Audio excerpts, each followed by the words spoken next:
हम बात करने वाले classification of computer, that means computer का वर्गीकरण।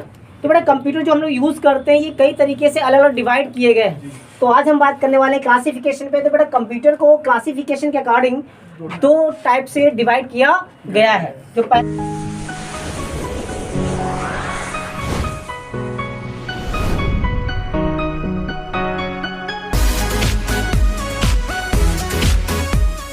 पहला टाइप है बेटा वो है types of computer based on purpose, that means उद्देश्य के आधार पर कंप्यूटर के प्रकार। Second is that types of computer based on size and speed, that means आकार और गति के आधार पर कंप्यूटर के प्रकार। क्लियर है? So right now first heading that is the types of computer based on purpose.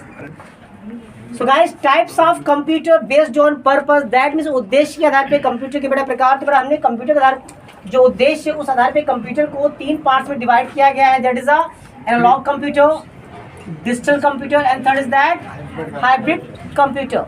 तो उद्देश्य के आधार पे दैट मीन्स कार्य प्रणाली के आधार पे हमने कंप्यूटर को तीन भागों में डिवाइड किया हुआ है, एनालॉग, डिजिटल और हाइब्रिड। तो हम बात करेंगे सब पर one by one. So right now first heading that is a analogue computer. तो बेटा हम लोग बात करने वाले पहले कंप्यूटर जिसका नाम है एनालॉग कंप्यूटर। So guys मैंने लिखा है कि the computers which are used to done scientific tasks as research informs about pressure, temperature, humidity, weather, heartbeats and pulse etc. तो सिंपली बेटा वे कंप्यूटर जिनका प्रयोग हम लोग साइंटिफिक रीजन्स के लिए करते हैं, मतलब रिसर्च के पर्पज से।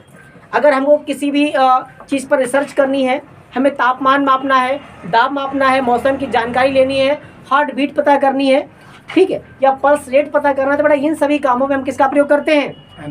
एनालॉग कंप्यूटर का। तो बेटा एनालॉग जो कंप्यूटर होता है इसका यूज हम लोग ऑफिशियल तौर पर नहीं कर सकते, इनका यूज सिर्फ साइंटिफिक रीजन्स के लिए किया जाता है। और बेटा हम इनका यूज कहाँ कर सकते हैं? हॉस्पिटल्स में और रिसर्च सेंटर्स वगैरह में। तो हॉस्पिटल में इसका यूज क्या होता है आपको पता है? सिंपली जब कोई व्यक्ति, आपने देखा होगा मूवीज वगैरह वगैरह में, अगर आपने रियल लाइफ में इसको नहीं देखा तो आपने मूवीज में देखा होगा कि जब कोई व्यक्ति बहुत ज्यादा क्या हो जाता है, गंभीर, जिस सीरियस हो जाता है, तो उसे आईसीयू में हम लोग क्या कर देते हैं? एडमिट कर देते हैं। तो उसके बगल में एक मशीन देखी होगी आपने लगी हुई रहती है, जिस पर क्या होता है सिंपली वहां पे हार्ट बीट यहाँ पर दिखाई देती है, ठीक है, पल्स रेट, बीपी, बहुत सारी चीजें यहाँ पर मेजरमेंट करता है। जो हमारा जो कंप्यूटर होता है वो सब चीजों को मॉनिटर करता है, जिसे हम लाइफ लाइन भी कहते हैं, जीवन रेखा कहते हैं। तो बड़ा इस प्रकार के जो कंप्यूटर होते हैं, इन कंप्यूटर्स को बड़ा हम लोग क्या बोलते हैं? एनालॉग कंप्यूटर कहते हैं। तो वो कंप्यूटर जिनका प्रयोग रिसर्च के पर्पज से होता है, या किसी भी मेडिकल डिपार्टमेंट में बॉडी के जो पार्ट्स हैं उनका मेजरमेंट करना हो हमें, तो वहाँ पे हम किस कंप्यूटर का प्रयोग करते हैं? एनालॉग कंप्यूटर का प्रयोग करते हैं। क्लियर हो गया? नोट के लिए इसको। तो बात करते हैं अब डिजिटल कंप्यूटर पर। तो बड़ा the computers which use to done official work, ऐसे कंप्यूटर जो ऑफिशियल वर्क करते हैं उन्हें हम डिजिटल कंप्यूटर कहते हैं। ऑफिशियल वर्क बेटा मेंटेन क्या करते हैं? जैसे डेटा मैनेजमेंट करना है आपको, अकाउंट्स मेंटेन करना है, या कोई भी डिजाइनिंग का वर्क करना है। तो सिंपली बात यह है कि जो भी ऑफिशियल वर्क करने के लिए आप लोग जो कंप्यूटर यूज़ करते हैं ये सब कैसे होते हैं? डिजिटल कंप्यूटर होते हैं, जिनका यूज़ हम लोग ऑफिशियल तौर पर करते हैं अपने अकाउंट्स को मेंटेन करने के लिए, डेटा मैनेजमेंट करने के लिए, कोई भी डिज़ाइनिंग का वर्क करना है या इंटेंट का कोई वर्क करना है। तो उन सब कार्यों को करने के लिए हम जो कंप्यूटर यूज़ करते हैं उन्हें कहते हैं डिजिटल कंप्यूटर। और डिजिटल कंप्यूटर का प्रयोग हम लोग ऑफिस में करते हैं, स्कूल्स में, स्टडी के पर्पज से, कॉलेज में, एंड देन हॉस्पिटल्स में। बड़ा हॉस्पिटल में दो प्रकार के कंप्यूटर हम लोग यूज़ करते हैं। मैंने अभी आपको पहले बताया था एनालॉग कंप्यूटर के बारे में, वो हम लोग यूज़ करते हैं आईसीयू वगैरह में। लेकिन हमारे पास जब कभी आप किसी अपने पेशेंट को किसी हॉस्पिटल में लेके जाते हो तो सबसे पहले आप रिसेप्शन में जाते हो, जहाँ पे आपको अपने पेशेंट की इंक्वायरी फिलअप करानी पड़ती है। तो वहाँ पे जो कंप्यूटर लगे होते हैं जहाँ पे आपकी फाइल बनती है, वो जो कंप्यूटर होते हैं कौन से होते हैं? सारे डिजिटल कंप्यूटर कहलाते हैं। क्लियर हो गया? तो ये है डिजिटल कंप्यूटर के लिए। इसको बात करने वाले हमारा जो नेक्स्ट जो कंप्यूटर है वो है hybrid computer.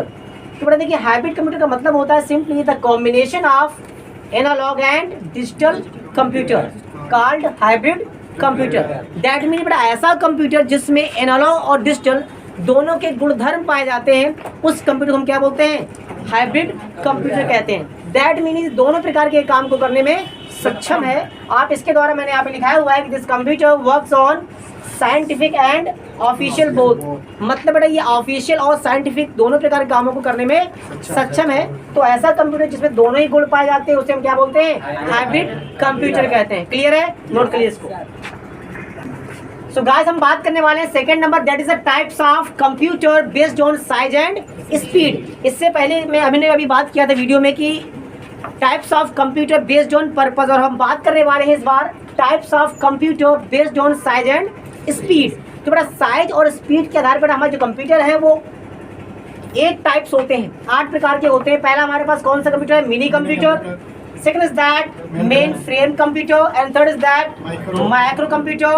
Fourth is super computer, laptop, rolltop, notebook and tablet PC. We have 8 types of computer based on size and speed. So guys note down it.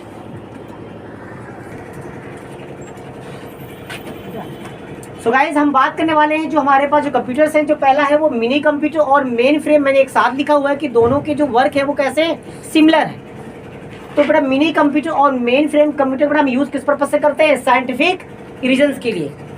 अगर हमें छोटी मोटी कोई रिसर्च करनी है, वेदर की इन्फॉर्मेशन लेनी है, टेम्परेचर की जानकारी करनी है, प्रेशर मापना है या हार्ट बीट पता करनी है, सारी चीज़ें हम लोग क्लियर कर पाते हैं किससे? मिनी कंप्यूटर और मेन फ्रेम, क्योंकि ये एनालॉग कंप्यूटर की तरह ही कार्य करते हैं और ये एनालॉग कंप्यूटर के सिमिलर होते हैं। सेकंड हम बात करने वाले हैं नेक्स्ट माइक्रो कंप्यूटर पे। The computer which used for official work called micro computer.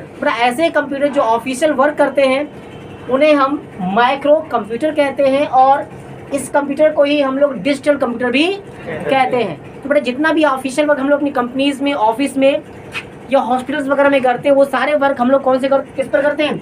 Micro computer पे करते हैं। क्लियर हो गया? तो बेटा हमारे पास यहाँ पे भी 2 कंप्यूटर थे, mini computer and main frame, जो कि सिमिलर है, साइंटिफिक रीजन के लिए इनका प्रयोग करते हैं। और जो नेक्स्ट हमारे पास है वो है माइक्रो कंप्यूटर, जिसका प्रयोग हम लोग ऑफिशियल तौर पर करते हैं। क्लियर? बात करने वाले हैं अब सुपर कंप्यूटर पे। बेटा सुपर कंप्यूटर को हम लोग हिंदी में बोलते हैं महासंगणक। क्या बोलते हैं? आपको पता है सिंपली हम लोग कंप्यूटर को संगणक बोलते हैं, जो कि गणना करने वाला एक यंत्र होता है, और ये है हमारा सुपर कंप्यूटर जिसे हम बोलते हैं महासंगणक। तो सुपर कंप्यूटर जो है वो फास्टेस्ट कंप्यूटर होता है, जो कि बहुत तेज गति से कार्य करता है। This computer only works for scientific research, और इस सुपर कंप्यूटर के द्वारा हम बेटा सिंपली इसका यूज ओनली फॉर रिसर्च के लिए करते हैं। जितनी बेटा बड़ी बड़ी रिसर्च होती है, जैसे आकाशगंगा, तारामंडल, भूगर्भ या भूकंप जब आता है उसकी जो तीव्रता को मापा जाता है, तो बेटा वो सारी जानकारियां हमें कौन प्रोवाइड करता है? Super computer. तो बेटा सुपर कंप्यूटर स्पीड होती है वो फ्लॉप्स में मापी जाती है। This computer works on Linux operating system. तो बेटा सुपर कंप्यूटर जो वर्क करता है वो लिनक्स ऑपरेटिंग सिस्टम पे करता है। इससे पहले के जो सुपर कंप्यूटर हुआ करते थे, जैसे जो पहला कंप्यूटर बना था उसका नाम था क्रे फर्स्ट। क्या था? क्रे फर्स्ट। और जब वो स्टार्ट हुआ था तो उस पर जो ऑपरेटिंग सिस्टम यूज किया गया था वो ऑपरेटिंग सिस्टम था यूनिक्स। कौन था? यूनिक्स। लेकिन आज हम जिस ऑपरेटिंग सिस्टम पर काम करते हैं अपने सुपर कंप्यूटर पे, वो कौन सा है? लिनक्स। सुपर कंप्यूटर जो पहला बना था, विश्व का पहला सुपर कंप्यूटर है क्रे फर्स्ट, जिसे बनाया था सीमोर क्रे ने, और इसीलिए इन्हें फादर ऑफ सुपर कंप्यूटर भी कहा जाता है। तो बड़ा फ्लॉप्स का जो फुल फॉर्म है वो होता है फ्लोटिंग टाइम ऑपरेशन पर सेकेंड। अगर हम बात करें बड़ा इसकी स्पीड पर, तो इसकी जो स्पीड है वो 10 की पावर 18 होती है। कितनी है? 18। अगर अभी हम बात करें कि आज के समय में अगर हम बात करते हैं, इस समय 2022 चल रहा है और अभी 2020 में जापान ने दुनिया का सबसे तेज चलने वाला सुपर कंप्यूटर लॉन्च किया, जिसका नाम है फुगाकू, जिसमें जो कोर, जैसे आज हम लोग कंप्यूटर यूज़ करते हैं तो किसी के पास कोर i3 है, किसी को i5 है, तो इनमें कोर होते हैं। इधर मैंने कोर अपने पिछले क्लासेस में भी समझाया हुआ है। तो बेटा जो कोर होते हैं, जैसे क्वाड कोर है, ऑक्टा कोर है, हेक्सा कोर, बेटा इसी प्रकार हमारे पास मान लीजिए 16 कोर होंगे। ऑक्टल में 8 होते हैं, हेक्सा में कितने? 16 है। तो बेटा इसी प्रकार हमारे पास जो सुपर कंप्यूटर्स में भी कोर होते हैं। और इस आपको पता होगा कि बेटा हमारे पास जो कंप्यूटर है फुगाकू, जो कि दुनिया का सबसे तेज चलने वाला सुपर कंप्यूटर की, इसमें कोर होते हैं 7.3 M core, that means 73 lakh core से बनाया गया है फुगाकू सुपर कंप्यूटर, जिसकी स्पीड 10 to power 18 है, जो अरबों कैलकुलेशन सेकंडों में कर देता है। तो इसे कहते हैं सुपर कंप्यूटर। इसका यूज होता है सिर्फ बड़ी बड़ी रिसर्च के लिए। क्लियर है? Note please.